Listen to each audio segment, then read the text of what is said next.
I'm interested in cryptocurrency trading. Please, what advice can you offer? Thank you. What are the? She's interested in cryptocurrency trading. What advice would you give her? My sister Bilkis, I have some presentations online on cryptocurrency, some of them in English, some of them in Hausa. I will advise you to listen to them. You will find sufficient guidance about cryptocurrency business. Furthermore, what I will also advise you in addition to that, all these technologies are at the emerging stage of their development. That is why we call them emerging technologies. It is now that they are emerging. Are you following? They are emerging.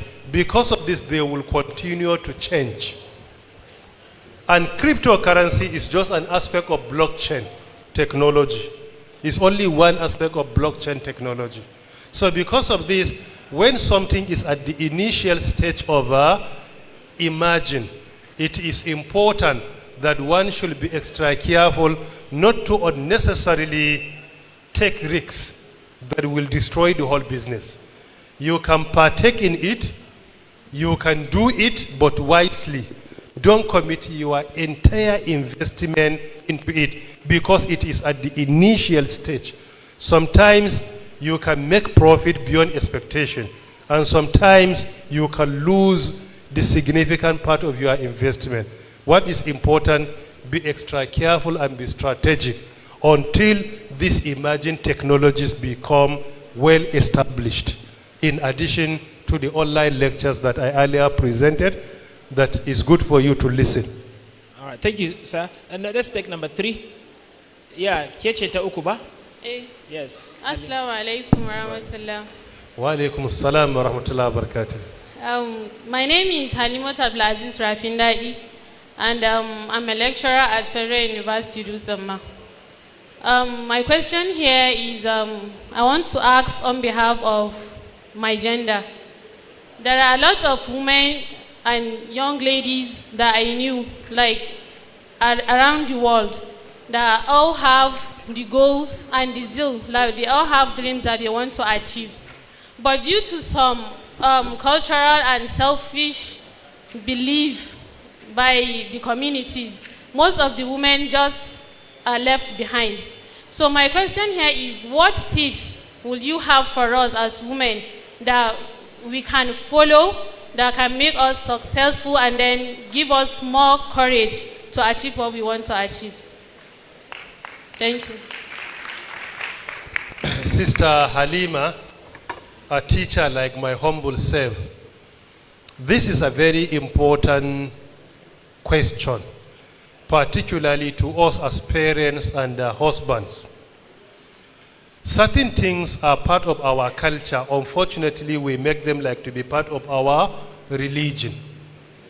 In most cases in northern Nigeria, in so many communities, whenever our sisters try to excel in life, they are being frustrated. And this frustration is given a religious coloration, while in most cases, it's nothing but culture. Religion, particularly Islam, allows women to excel in life in the way and manner men excel. There is no doubt about this. If you read the biography of companions, both men and female, you will discover that they excelled in their endeavor.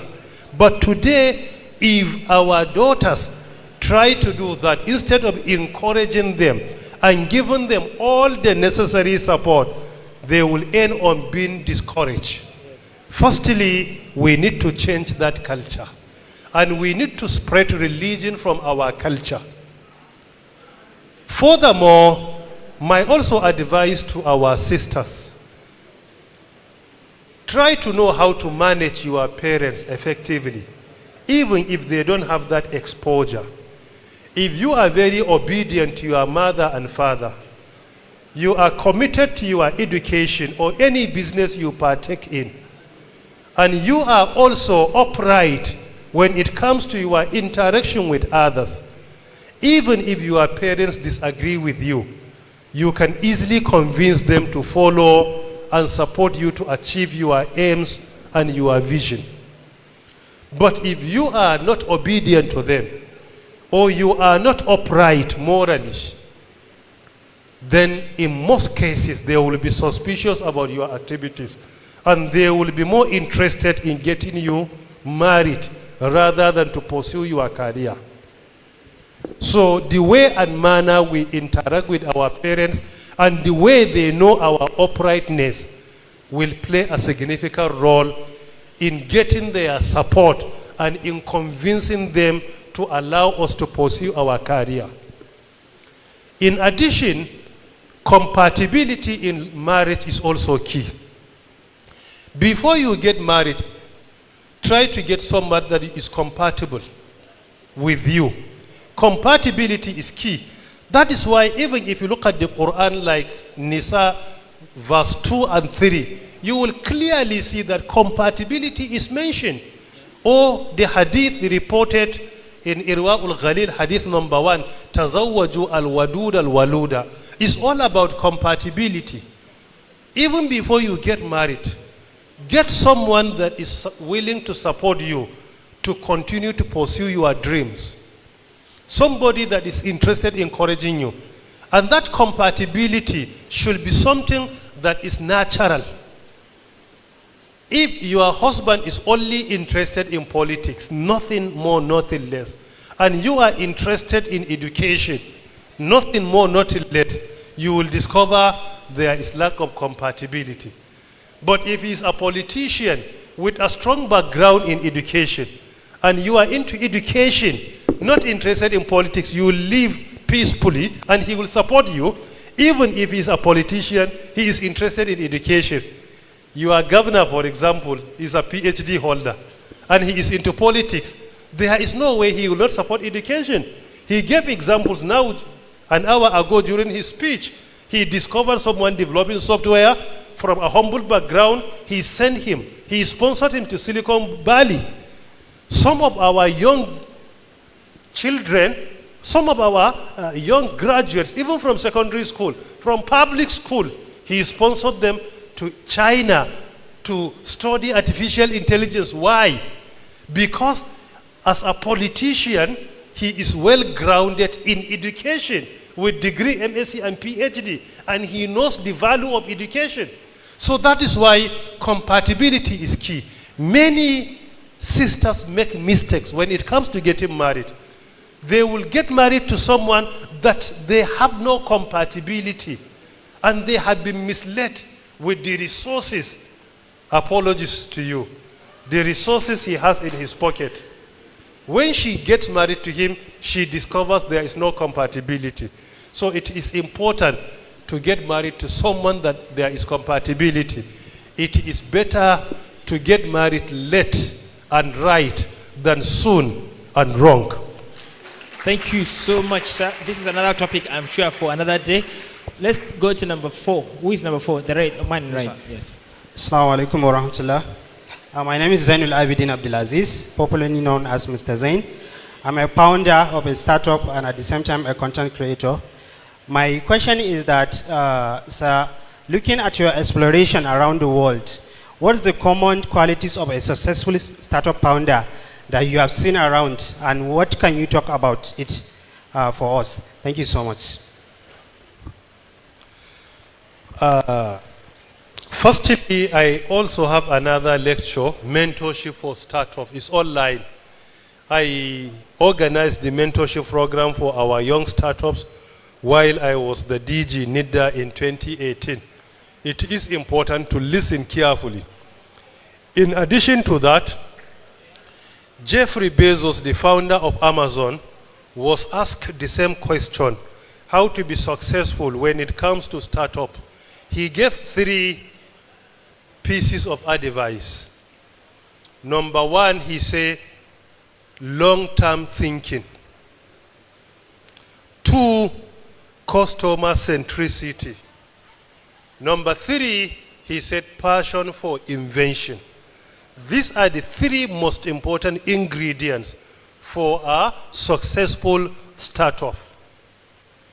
If I'm to add on that, I will say also perseverance. Perseverance is very important because you will discover that less than 10% of startups makes it. Less than 10%. More than 90% usually they collapse. So you have to persevere the way he himself persevered for 9 consecutive years without making a profit of $1 until clocking the 10th. Then he made first profit, and after 13 years he became the richest person globally. Without perseverance, there is no way you can attain that feat. In addition, Elon Musk was also asked about how to be successful in the startup community. He mentioned optimism, as I earlier mentioned in my presentation, optimism. In addition to that, he said, big dreams. You should have big ideas, big dreams, and you pursue them. Even if nobody believes in you, you must believe in yourself. And this is another important point. Yeah. Finally, I will recommend a book for you, which has been authored by the pioneer, the emeritus chairman of Cisco by name John Chambers. The book is an important one for anyone working on startup. It has been entitled as Connecting the Dots. Connecting the Dots, authored by John Chambers. It is an important book. You'll discover that he excels in explaining how to be successful in the startup ecosystem. Thank you very much. All right, thank you.